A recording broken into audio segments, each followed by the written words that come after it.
देखिए 37 का ए number question क्या कहता है, ध्यान दीजिए, बात नहीं। ए और बी एक फर्म में साझेदार है, लाभालाभ जो है वो क्रमशः 5:3 में है। 31 मार्च 19 को उसका चिट्ठा दिया हुआ है, ठीक है। बैलेंस शीट में क्या सब है देखिए, क्रेडिटर, बिल्स पेबल और पूंजी ए और बी का, इससे ज़्यादा तो नहीं कुछ है। और एसेट साइड में कैश, डेटर, बिल्डिंग और फर्नीचर, ये 4 आइटम है। नीचे कहता है कि ए 1 अप्रैल 2019 को क्रमशः उन्होंने सी को नया साझेदार में प्रवेश लिया है। सी पूंजी के लिए 15,000 रुपया और ख्याति के लिए 8,000 रुपया लाता है। वह ख्याति व्यवसाय में ही रहेगी, ठीक है। मतलब जैसे कितना क्वेश्चन में रहता है ना कि वो ख्याति क्या करता है, निकाल लेता है, तो इसमें निकालने वाली बात नहीं है, वो व्यवसाय में रहेगा।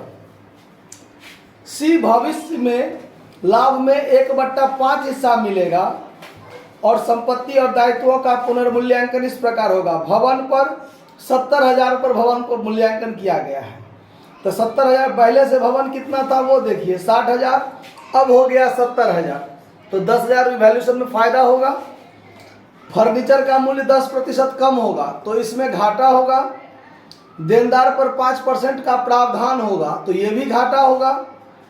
और लेनदारों का मूल्य 28,000 लगाया गया, तो लेनदार का वैल्यू पहले से 30,000 था, 2,000 कर्जा घट गया तो फायदा होगा ना, ठीक। पुनर्मूल्यांकन खाता बनाइए, साझेदार का पूंजी खाता बनाइए और बैलेंस शीट भी बनाइए। इतना बात आपको सवाल में कहता है, ठीक है। अच्छा अब ध्यान दीजिए, इसमें क्या सब बनेगा उस पर देखिए कैसे क्या होगा।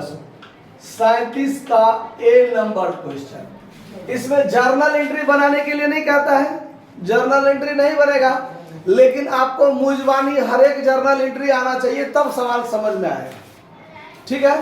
तो सबसे पहला काम है रिवैल्यूएशन अकाउंट बनाना। रिवैल्यूएशन अकाउंट, सबसे पहले रिवैल्यूएशन अकाउंट बनेगा। देखिए कैसे,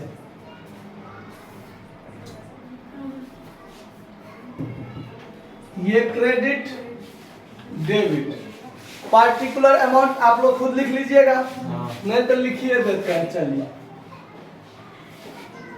पार्टिकुलर अमाउंट,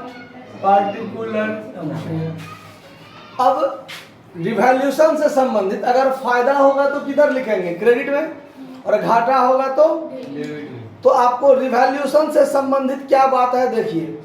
नया साझेदार जो पूंजी लाता है और ख्याति लाता है, ये बात तो रिवैल्यूएशन अकाउंट में नहीं जाने वाला बात है। क्या जाएगा, भवन का मूल्य 70,000 हो गया और पहले से भवन का मूल्य कितना था 60,000, तो रिवैल्यूएशन अकाउंट में यहाँ 10,000 क्या हो रहा है, फायदा। तो रिवैल्यूएशन अकाउंट के क्रेडिट साइड में बाय बिल्डिंग अकाउंट कितना लिखिएगा, 10,000, फायदा वाला बात था।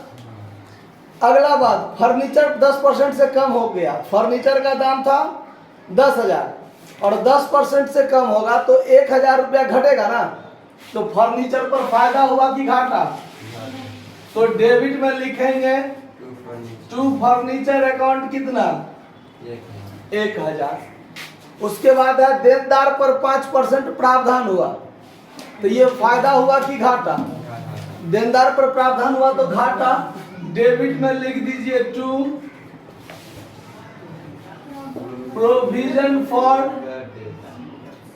बैड डेट्स, कितना रुपया, 5% है ना, तो देनदार है कितना का, 20,000 का 5% कितना, 1,000।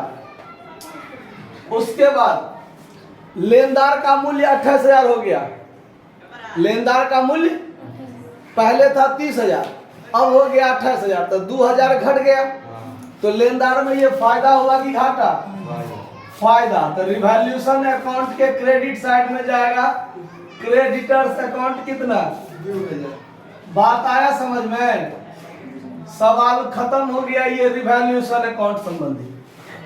तो ये क्रेडिट साइड का जोड़ हुआ 12,000, यहाँ भी 12,000 इसमें से 2000 घट गया, तो पुराने साझेदार को वास्तव में रिवैल्यूएशन से संबंधित 10,000 का फायदा हुआ।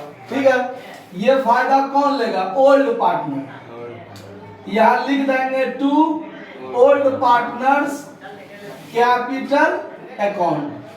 ये क्या हो गया? प्रॉफिट। कौन बांट लेगा? साझेदार है ए और बी, पुराना है ए और बी। किस अनुपात में बांटेगा? 5-3 अनुपात में। तो यहाँ इस दोनों का अनुपात क्या है? 5-3। इस 5:3 में 10,000 को बांट लेगा तो 6,750, 3,250, शायद यही होगा। देखिए तो, देख लीजिए, कैलकुलेशन करके देख लीजिए, यही होता है कि दूसरा चीज है। अब अगला काम, ठीक है, अगला काम निखिल तक आप बांट कर देखिए ठीक है कि नहीं। अब बनाएंगे, सुन लीजिए, अब बनाएंगे हम लोग पार्टनर्स कैपिटल अकाउंट। क्या बनाएंगे? Partners capital. तो अब देखिए, एगो पुराना साझेदार अलग से है ए बी और नया में आया है सी, तो दोनों का पूंजी एक साथ भी बना सकते हैं और अलग अलग भी बना सकते हैं। तो अलग अलग बनाने में क्या होगा? तो ज्यादा दिमाग पर बात आएगा, इसीलिए अलग अलग बनाते हैं। Old partners capital account, old partners capital account. देखिए, पुराना साझेदार क्या को है? 2 तो 2 अमाउंट का कॉलम दे दिए, ये डी आर, यहाँ पार्टिकुलर हो गया, ये ए का अमाउंट है, ये बी का पार्टिकुलर, ये ए का अमाउंट, ये बी का अमाउंट। समझ में आया बात? अब देखिए, पार्टनर्स कैपिटल अकाउंट कैसे खुलेगा, इसको गौर से समझिए। तो इसका पूंजी खाता सबसे पहले क्रेडिट साइड से खुलता है।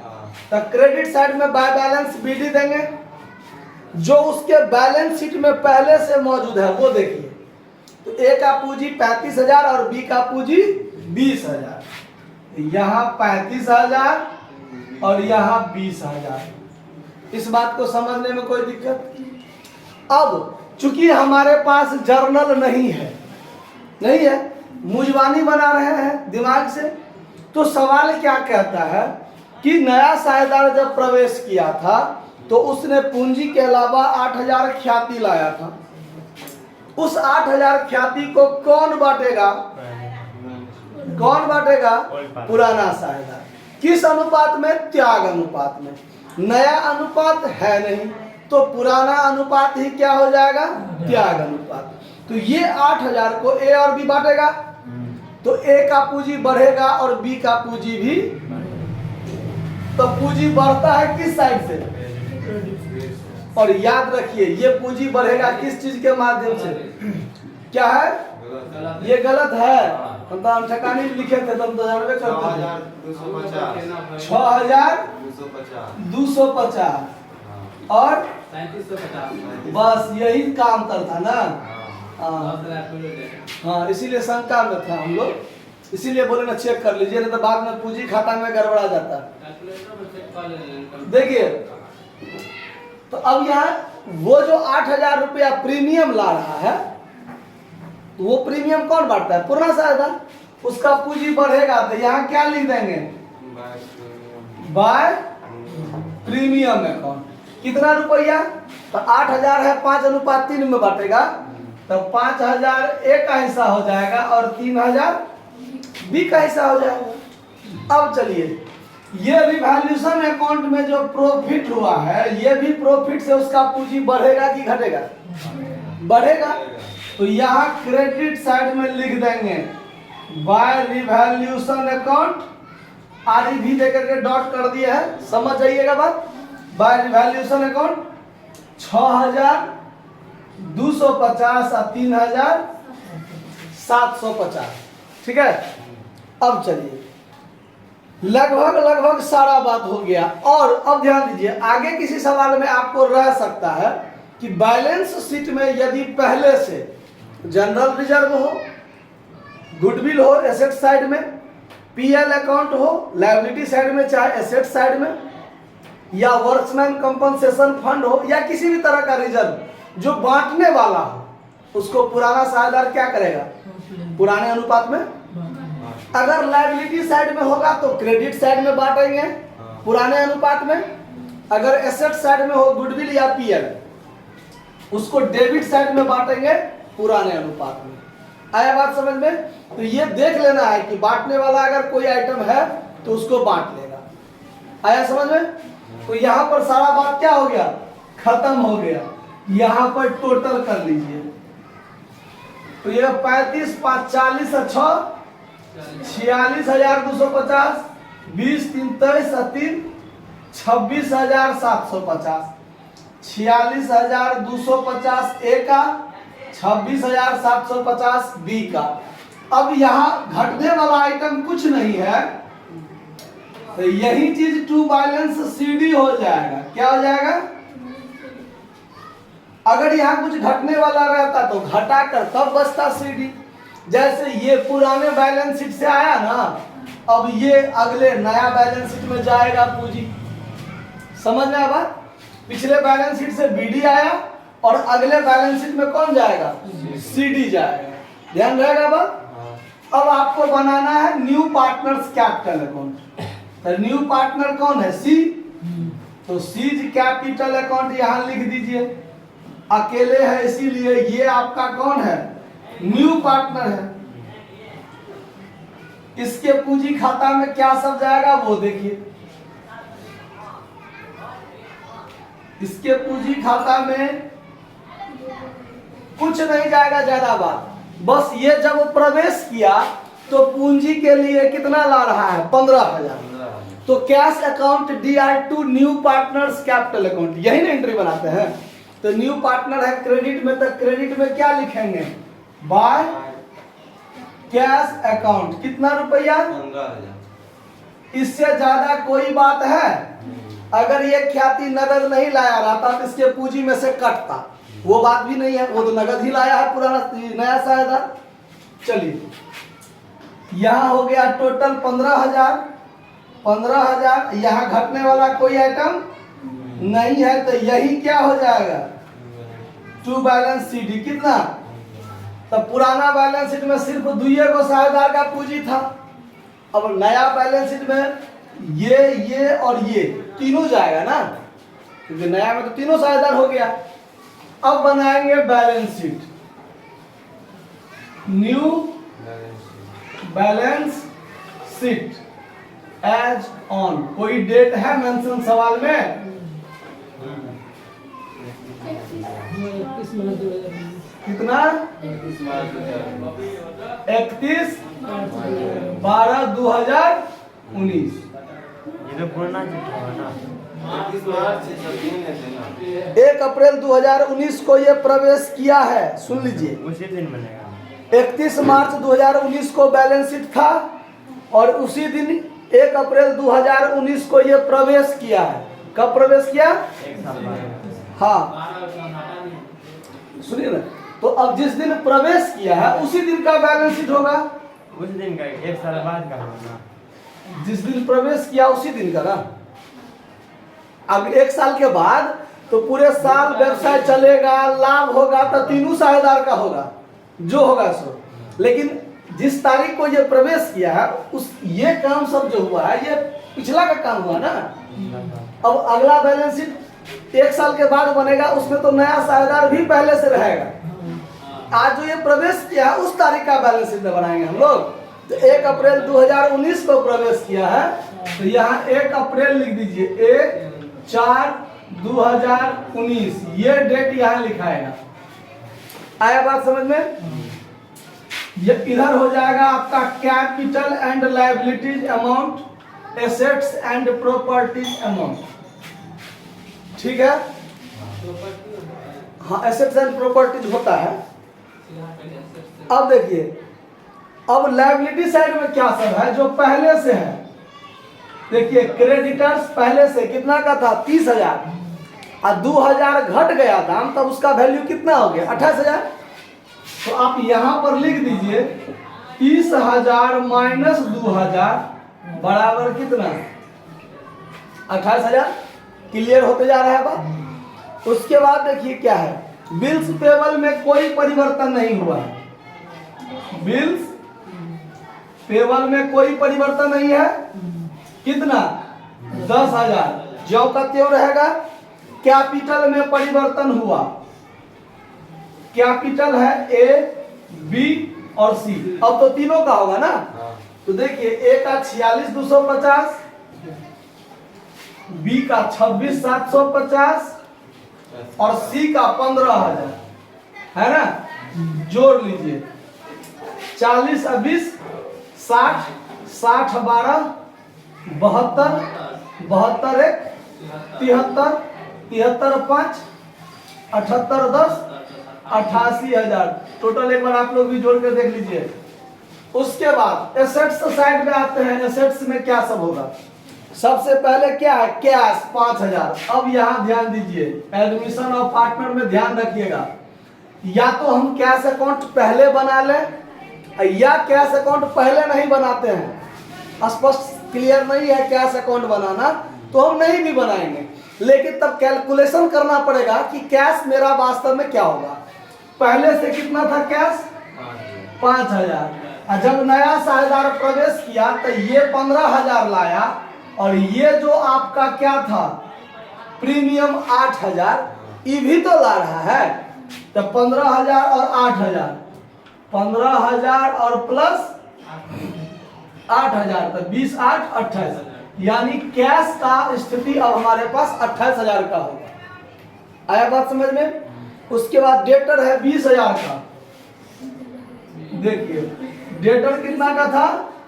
20,000 और इस पर हमारा प्रावधान कितना का हो गया था? 1,000 का प्रावधान हुआ था। तो 1,000 घटा के यहाँ क्या लिख दीजिए? ऐसे अगर यदि आप लिखते हैं डेटर में खास करके तो आप गलती लिखिएगा। जैसे सब में ऐसे ही लिखे है ना, तो ये सब चलने वाला है, लेकिन डेटर में ऐसा नहीं चलेगा। क्यों नहीं चलेगा? ये जो 1,000 हमने घटाया है ये हमारा प्रावधान है, बुरा नहीं है। स्पष्ट यदि कहता बुढ़ गया तो घटा देते, लेकिन ये प्रावधान है, दे भी सकता है, बुढ़ भी सकता है, कुछ भी हो सकता है ना। इसको हम लोग ऐसे लिखेंगे। पहले क्या लिख देंगे? 20,000, फिर इसमें से लेस कर देंगे कौन चीज करके? प्रोविजन करके। कितना? 1,000, तब यहाँ लिखेंगे 19,000। आया बात समझ में? आगे देखिए, बिल्डिंग है 60,000, बिल्डिंग 60,000 है पहले से, और 10,000 बढ़ गया तो अब इसका वैल्यू कितना? 70,000। उसके बाद है फर्नीचर 10,000, फर्नीचर 10,000, इसमें कितना बढ़ गया? घट गया। फर्नीचर में 1,000 घटा है ना, 10% का डिप्रिसिएशन था। अब इसका दाम कितना बचा? यानी सारा काम हमने कर दिया। अब टोटल जोड़िए, यदि दोनों साइड बराबर हो गया तो समझिएगा सवाल पर विजय प्राप्त हो गया। जोड़िए तो ये हो गया 80,000 और 20, 1,10,000 16, 1,26,000 है टोटल। 1,26,000 है आंसर टोटल बैलेंस शीट का। बैलेंस शीट का टोटल नहीं दिया हुआ है, खैर कोई बात नहीं। अब देखिए इसमें जोड़कर देखिए 20,000 10 30,000 1,00,000 1,18,000 8 26,000 1,26,000। इधर भी आपका हो गया। बड़का आंसर लिख दीजिए, बड़का सवाल था ना इसीलिए। धन्यवाद।